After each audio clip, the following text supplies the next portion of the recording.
నిన్న మొన్న మేము వరుసగా తెలంగాణ విద్యార్థులకు కిట్లు ఇవ్వాలని 9 వస్తువులు, వాళ్ళకి షూ కావచ్చు, వాళ్ళకి బట్టలు కావచ్చు, వాళ్ళ ట్రాక్ సూట్ కావచ్చు, వాళ్ళకి చదువుకు అవసరమైన అన్ని తినే భోజనాల ప్లేట్ల నుంచి ప్రతి ఒక్కటి నాణ్యమైనది ఇవ్వాలి అని నేనే స్వయంగా కూర్చొని వాళ్ళు కప్పుకునే బ్లాంకెట్ల నుంచి వాళ్ళు తూడ్చుకునే టవల్ వరకు నాణ్యతను నేనే పరిశీలించి స్వయంగా శాంపిల్స్ తెప్పించి పిల్లలకిచ్చే బూట్ల నుంచి సాక్స్ వరకు, బట్టల నుంచి దుప్పట్ల వరకు, పడుకునే ప్రతి చెద్దరి వరకు, జంపకాన వరకు నేనే స్వయంగా నాణ్యతను పరిశీలించిన. ప్రతి ఒక్కరికి చేరాలనేదే నా ఉద్దేశం. వాళ్ళకు పాఠ్య పుస్తకాలతో పాటు వాళ్ళు చేసుకోవాల్సిన హోంవర్క్ సంబంధించిన నోట్బుక్స్ నుంచి ప్రతిదీ సరైన సమయంలో చేరాలి. సగం పాఠశాల పూర్తయినాక రెండో డ్రెస్ ఇస్తామంటే మన ప్రయోజనమా? ఒక్క డ్రెస్సుతో పిల్లలు బడికి వెళ్ళగలుగుతారా? అందుకే పాఠశాల మొదటి రోజే ఒక జత ఇవ్వాలి, నెలాఖరు వరకు ఇంకొక జత ఇవ్వాలి అని గతంలో డిసెంబర్ జనవరికి పోయేది. సగం అకాడమిక్ ఇయర్ అయిపోయిన తర్వాత వాళ్ళకి ఇచ్చినా ఒకటే, ఇవ్వకున్నా ఒకటే పరిస్థితి ఉండే.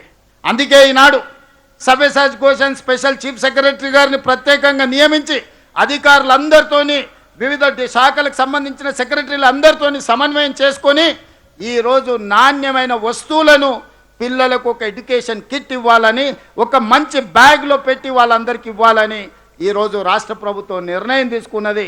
దానికోసం దాదాపుగా 1,000 కోట్ల రూపాయలను ఈరోజు రాష్ట్ర ప్రభుత్వం ఖర్చు పెడుతున్నది. మిత్రులారా, విద్యార్థుల యొక్క తల్లిదండ్రులకు, వివిధ పాఠశాలల్లో ఉండే టీచర్లకు నా విజ్ఞప్తి ఒకటే: మీ పిల్లలకు కిట్టు రాకపోయినా, వచ్చిన కిట్టులో నాణ్యత లేకపోయినా, ఎందులోనే లోపం ఉంటే తక్షణమే నా దృష్టికి తీసుకురండి.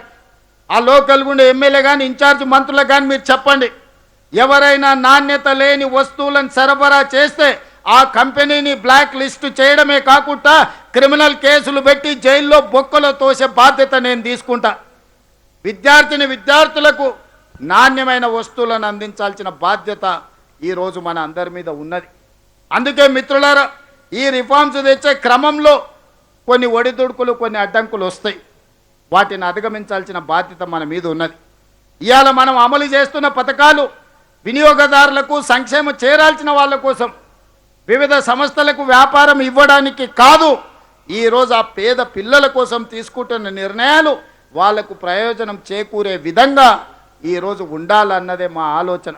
అందుకే మిత్రులారా, ఈ విద్యా వారోత్సవాలలో ప్రధానంగా core urban region, outer ring road లోపల ఈరోజు దాదాపుగా మనం 1,700 కోట్ల రూపాయలతోని నాణ్యమైన విద్యను అందించడానికి నర్సరీ నుంచి 12th క్లాస్ వరకు ఒక బెస్ట్ క్వాలిటీ ప్రైవేట్ స్కూల్స్, కాలేజీలతోని కాంపీట్ చేయాలని నిర్ణయం తీసుకున్నాం.